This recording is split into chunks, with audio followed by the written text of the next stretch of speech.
እነዚህን አጫጭር ግጥሞች ላይክ፣ ሼር፣ ሰብስክራይብ ማድረጋችሁን እንዳረሱ። የአብይ 8ቱ ሳምንታት የመጀመሪያው ዘወረደ በግጥም። ዘወረደ እግዚአብሔር ከሰማያት ሰማያት ወረደ፣ የሰውን ልጅ ሊፈልግ ወደደ።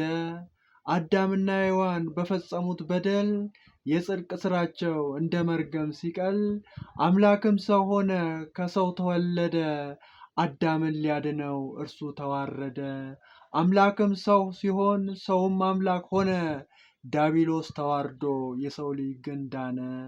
ሰውና መላእክት በአንድነት ዘመሩ፣ ለኢየሱስ ክርስቶስ ለማያልቀው ፍቅሩ። ዘወረደ ብሎ ያሬድም ያዜመው፣ የአምላክን ክብር ከአርያም ሰምቶ ነው። ዘወረደ ብሎ በዱጋ መጽሐፉ በክብር የጻፈው። ዘወረደ ብሎ በዱጋ መጽሐፉ በክብር የጻፈው። ይህንን አጭር ግጥም ሼር፣ ላይክ፣ ሰብስክራይብ ማድረጋችሁን እንዳረሱ።